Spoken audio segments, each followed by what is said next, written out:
गुरु कुम्हार शिष्य कुंभ है, गढ़ी गढ़ी काढ़े खोट, अंतर हाथ सहार दे, बाहर बाहे चोट।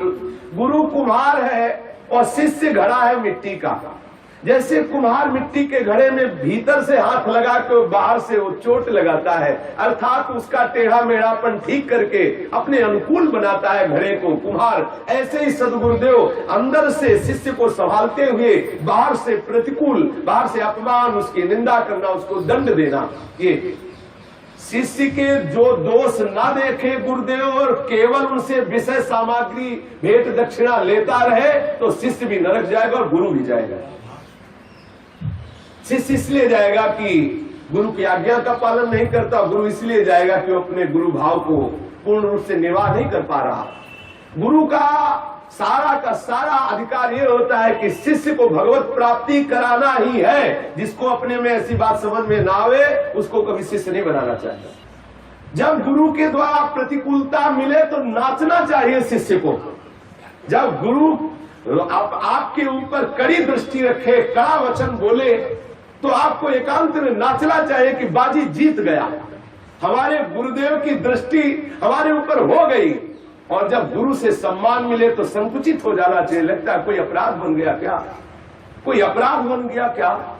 हम गुरु से सम्मान की आकांक्षा करते हैं, जरूर हमारा कोई अपराध बन गया। और जब गुरु अपने ऊपर वक्र दृष्टि, टेढ़ी दृष्टि रखे तो निर्भय हो जाना चाहिए, क्योंकि गुरु की टेढ़ी दृष्टि के आगे माया का प्रवेश नहीं होगा। गुरु वक्र दृष्टि किए हुए बैठा, कैसे कोई छू सकता है उस शिष्य को जिसके ऊपर गुरु की दृष्टि है। जिससे बहुत प्यार किया जाता है उसके ऊपर वक्र दृष्टि रखी जाती है कि कोई भी दोष स्वप्न में इसको छू न सके। सोचो कितना प्यार गुरुदेव करते हैं। और अज्ञानी जीव नहीं जान पाता कि जो बाहरी लोग आते हैं उनको तो बड़े प्यार से मिलते हैं, हम लोग जो सेवा करते हैं रात दिन हमको डांटते ही रहते हैं। ऐसा कि हम जो बाहरी लोग आते हैं उनको तो प्रसाद देते हैं, प्यार से बात करते हैं, और हम लोग रात दिन सेवा में रहते हैं। हम लोगों के ऊपर तो बड़ी कड़ी दृष्टि रखते हैं और डांटते रहते हैं, फटकारते रहते हैं, कैसे भगा देंगे, ऐसे अपमानित करते रहते हैं। पता नहीं यहाँ क्या हो रहा है, यहाँ वही हो रहा है जो मंगल होना है। बस इतना समझ लो। कभी विचलित नहीं होना चाहिए शिष्य को। जो गुरुदेव की डांट में, गुरुदेव की फटकार में पास हो गया वो पास हो गया। यदि तुम्हारे गुरु बहुत दूर बसते हो, जैसे बनारस में गुरु बस रहे हो, चेला समुद्र के किनारे रह रहा हो, अर्थात संयोग बसात यदि गुरु से बहुत दूर रहने का अवसर मिला है, तो जो गुरु जी ने आदेश किया वो आदेश पालन करते हुए गुरु का चिंतन करते रहो। गुरु के हृदय की सारी साधनात्मक वस्तु आपके हृदय में आ जाएगी। अगर आप गुरु के शरीर के समीप भी नहीं हो तो जो गुरु के हृदय में, वो अपने आप आपके हृदय में आ जाएगा। गुरु को सिर राखिए चलिए आज्ञा माही, कहे कबीर दास को तीन लोक भय नाही। गुरु को सदैव अपने सिर माथे रखना चाहिए, अर्थात जो गुरु की आज्ञा हो तत्काल उसका पालन करना चाहिए। गुरु की आज्ञा पालन जो करता है, कबीर साहब जी कहते हैं, ऐसे शिष्य को तीनों लोक में कोई नहीं पकड़ सकता, अर्थात तीनों लोक में वो निर्भय हो जाता है। कोई ऐसे शिष्य को भय प्रदान नहीं कर सकता। गुरु मूर्ति गति चंद्रमा, सेवक नैन चकोर, आठ पहर निरखत रहे गुरु मूर्ति की ओर। श्री गुरु जी का मुखारविंद चंद्रमा के समान और सेवक के नेत्र चकोर के समान होने चाहिए। जैसे चकोर सदैव चंद्रमा का दर्शन करता रहता है, आठों पहर चंद्रमा की तरफ देखने की भावना रखता है, ऐसे शिष्य को सदैव अपनी दृष्टि गुरुदेव के मुखारविंद पर, अर्थात गुरुदेव की आज्ञा पर अपनी दृष्टि रखनी चाहिए। गुरुदेव के मुखारविंद का मतलब है गुरुदेव की आज्ञा पर दृष्टि रखनी चाहिए। आपके हृदय में जो गुरु जी ने मंत्र पहुंचाया है वही गुरु का स्वरूप है। ये जो आप देख रहे हो ये गुरु का स्वरूप नहीं है, ये पांच भौतिक है, मलमूत्र का भांड है, ये गुरु नहीं है। गुरु सच्चिदानंद में है, ब्रह्मानंदम परम सुखदम केवलम ज्ञान मूर्तिम द्वंद्वातीतम गगन सदसम तत्वमस्यादिलक्षम एकम नित्यम विमल मचलम सर्वधि साक्षिभूतम भावातीतम त्रिगुण रहितम सद्गुरुम तम नमामि। त्रिगुण रहित है, भावातीत है, आकाश के समान निर्मल सर्वव्यापी परम तत्व है, एक है, जो निर्विकार है, सच्चिदानंदमय है, वो हमारा सद्गुरुदेव है। हमें सदैव सद्गुरुदेव की तरफ ही दृष्टि रखनी चाहिए। तो सद्गुरुदेव की तरफ दृष्टि आठों पैर रखने का मतलब है कोई आठों पैर गुरु जी के सामने थोड़ी बैठा रहेगा, आठों पैर गुरु जी को देखता थोड़ी रहेगा, लेकिन आठों पैर जो गुरु जी ने नाम दिया है, मंत्र दिया, उसको देखते रहो तो आप गुरु जी को ही देख रहे हैं, वही गुरु का स्वरूप है। जो शिष्य सद्गुरुदेव भगवान को साक्षात पर ब्रह्म मान करके अपने हृदय को समर्पित कर देता है, तो गुरु उसके हृदय में तब तक बैठे रहते हैं जब तक उसका परम पद का अनुभव नहीं करा देंगे। गुरु वहां से नहीं निकलेंगे, गुरु उसके हृदय में जाके बैठ जाते, उसको परम पद का अनुभव कराते हैं। जो शिष्य तो बना लेता है लेकिन शिष्य के कल्याण की चिंता नहीं करता है, तो शिष्य के सारे पाप गुरुदेव को भोगने पड़ते हैं। जो शिष्य गुरु आज्ञा में ना चले उसका त्याग कर दे, अगर वो आज्ञा के अधीन नहीं चलता है, भगवत मार्ग में नहीं चलता है, त्याग कर दे। हमने सेवा विचारम नामक ग्रंथ में देखा है, उसमें वर्णन आया था, पहले तो ऐसे शिष्य किसी को बनाए ना जब तक उसके हृदय में भगवत प्राप्ति की लगन नहीं है, चाह नहीं है, भगवत भजन नहीं करना चाहता, तो चाहे कुबेर के समान धनवान क्यों ना, उसे शिष्य नहीं बनाना चाहिए। कुबेर के समान धनवान क्यों ना हो, वो महाराज क्यों न हो, जब तक उसके हृदय में भगवत प्राप्ति की लगन नहीं है तो शिष्य नहीं बनाना चाहिए। और शिष्य बनाने के बाद सारी जिम्मेदारी गुरु की होती है, वो अपने तप से, अपने भजन के प्रभाव से शिष्य के दोषों का नाश करके और उसे भगवत प्राप्ति कराए, ये जिम्मेदारी गुरु की है, ऐसा थोड़ी खेल। लेकिन शिष्य सर्वतोभावेन गुरु के चरणों में समर्पित हो जाए। ध्यान का मूल क्या है? गुरु की मूर्ति। वो बड़े भाग्यशाली जो अपने ध्यान में गुरुदेव को देखा करते हैं, जिनके हृदय में गुरुदेव भगवान का ध्यान रहता। फिर हम वही बात दोहरा रहे हैं, गुरुदेव भगवान के ध्यान का मतलब ये गुरु मूर्ति भी हो सकती है, और वो गुरु नाम जो तुम्हें नाम दिया वही गुरु का असली स्वरूप है। निरंतर आप नाम का ध्यान कर रहे हैं, मानो गुरु जी का ही ध्यान कर रहे हैं। और गुरु जी के चरणों की पूजा करना ही मूल पूजा है। जैसे मूल में जल डालने से पूरे वृक्ष, तना, पत्ते आदि को प्राप्त हो जाता है, ऐसे गुरु उपासना से सबकी उपासना हो जाती, क्योंकि गुरुदेव अखंड मंडलाकारम व्याप्तम येन चराचरम तत्पदम दर्शितम येन तस्मै श्री गुरुवे नमः। जो गुरु बोले वो महावाक्य, गुरु के वचनों पर दृढ़ विश्वास रखे, जो बोले उनकी आज्ञा का पालन करे, और सत्य सनातन सच्चिदानंद में भगवान की प्राप्ति का हेतु गुरु कृपा ही, मोक्ष मूलम गुरु कृपा। कह रहे हैं कि सोई सोई नाच नचाइए, जेहि निबहे गुरु प्रेम, कहे कबीर गुरु प्रेम बिन कि तहु कुशल नहीं छेम। अपने मन और इंद्रियों को जैसा गुरु जी ने आज्ञा किया वैसा नाच नचाना चाहिए, वैसी ही चाल चलो जैसा गुरुदेव ने आज्ञा किया है, जिससे गुरु के प्रति प्रेम बढ़ता रहे, ऐसे आचरण करते रहो। गुरु के प्रेम के बिना कभी किसी का कल्याण नहीं हुआ।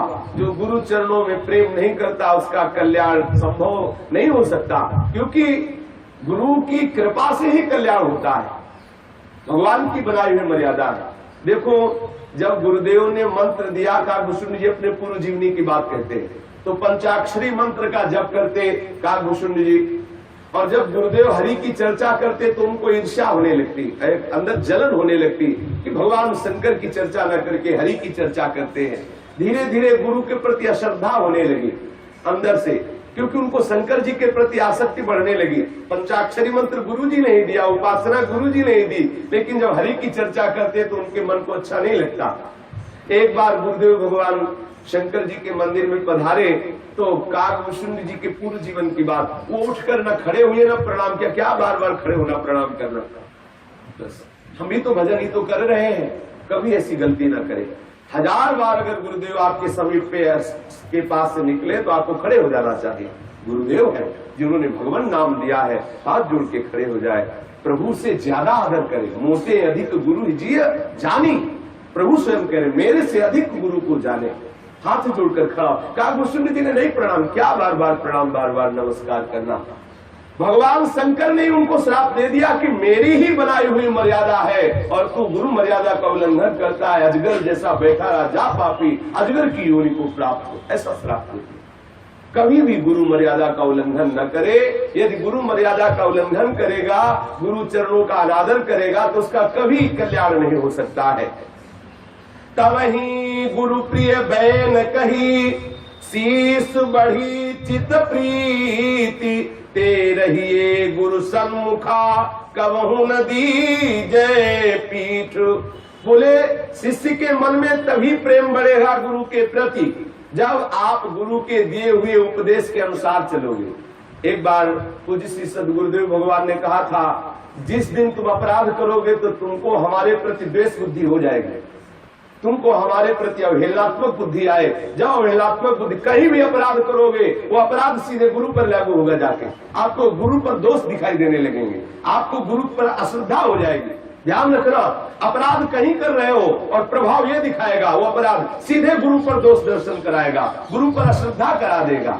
इसलिए बाहर अपराध न बनने पावे। यदि कहीं अपराध बन रहा है तो तत्काल गुरु के चरणों में जाकर निवेदन कीजिए, नहीं तो सबसे बड़ी हानि हो जाएगी, गुरु पर अश्रद्धा हो जाएगी। जहां आप किसी का भी अपराध करेंगे सृष्टि में, वो अपराध सीधे आपके जहां कल्याण होना है वही अश्रद्धा पैदा कर देगा, वही दोष दर्शन दिखाई देने लगेगा, वही गुरु आपको मनुष्य दिखाई देने लगेंगे। बस हो गया, गुरु में मनुष्य बुद्धि, साधु में जाति बुद्धि, चरणामृत में जल बुद्धि, महाप्रसाद में अन्न बुद्धि और श्री विग्रह में पाषाण बुद्धि। ये सब अपने अंतःकरण को मलिन करने वाला और पतन करने वाला भाव है। श्री सद्गुरुदेव भगवान की आज्ञा में जो रहता है उसी शिष्य को गुरुदेव भगवान से प्रीति होती है, और जिसको श्री सद्गुरुदेव की प्रीति प्राप्त होती वही सद्गुरुदेव के सन्मुख रहता है। जो गुरुदेव के सन्मुख रहता है, गुरुदेव को कभी पीठ नहीं दिखाता, वो निश्चित भगवत प्रेम प्राप्त कर लेता है। जो सद्गुरुदेव का अपराध करके और किसी और का सहारा लेके बचना चाहता है, उसको पीटना पड़ेगा, माया पीट देगी। जैसे कोई राजा का अपराध करके किसी गरीब आदमी के हाथ छुप के बचना चाहे तो पीटेगा, वो बंधेगा, सजा मिलेगी। ऐसे गुरुदेव का अपराध करके किसी देवी देवता या साक्षात भगवान की शरण लेकर बचना चाहे तो स्वयं ठाकुर जी कहते हैं, हम भक्त पराधीनो अस्वतंत्र। मैं पराधीन, ठाकुर जी कह रहे, साधु हृदय मह्यम, मैं साधु का हृदय, साधु मेरा हृदय है। और गुरुदेव भगवान को तो कह रहे कि मोते अधिक गुरु ही जिए जानी, कभी गुरु की अवहेलना न करे। सदगुरु मिल गए तो सब कुछ मिल गया, अब तुम्हें कुछ मिलना बाकी नहीं रह गया। और यदि सदगुरु नहीं मिले तो माता पिता पुत्र भाई पति, ये तो घर घर है, ये तो सबके है। यदि सदगुरु मिल गया तो सब कुछ प्राप्त हो गया। सतगुरु को माने नहीं अपनी कहे बनाई, कहे कबीर क्या कीजिए और मता मनमाए। जो सदगुरु के बताए हुए मार्ग पर तो चलता नहीं, उल्टी सदगुरु की बातों को जो तर्क के द्वारा उनको काटता है, नहीं ऐसा नहीं, ऐसा है, ऐसा नहीं, ऐसा है, उल्टी सीधी बातें गढ़ छोल करके कहता है। कबीर साहब कहते हैं, ऐसे साधक का कभी क्या कल्याण हो सकता है? वो क्या कर पाएगा? उसके मन में तो सदैव उल्टा ही विचार आएंगे। जो सदगुरु की अवहेलना करता है, उल्टा विचार, काम क्रोध लोभ मोह मद मत्सर आदि आएंगे। कबीर साहब कहते हैं, बिना सतगुरुदेव की शरण आए किसी का कल्याण नहीं हो सकता। भगवान ब्रह्मा जी, भगवान शंकर जी और भगवान विष्णु जी भी बिना सदगुरुदेव के परम आनंद का अनुभव नहीं कर सकते, औरों की तो बात जाने। अब आप इस रूप में देख लो, भगवान राम जी विश्वामित्र जी के चरण चाप रहे हैं, वशिष्ठ जी के चरणों में बैठकर उपदेश सुन रहे हैं। अखिल लोगों को सुख प्रदान करने वाले समस्त ज्ञान के भंडार भगवान श्री कृष्ण संदीपनी ऋषि के चरणों में बैठ करके श्रवण कर रहे हैं। बिना गुरु के जब ये महापुरुष प्रकट हुए स्वयं और ऐसी लीला करके दिखाई कि बिना गुरु के वो वस्तु की प्राप्ति नहीं हो सकती जो वस्तु स्वरूप है। तो कबीर जी कह रहे हैं, इन जीवों की क्या बात है जो अभिमान किए बैठे कि बिना गुरु के मोक्ष हो जाएगा, बिना गुरु की बात बन जाएगी। जो भी करोगे अभिमान को पुष्टि करेगा, जब तक अभिमान रहेगा बात बनने की लगेगी।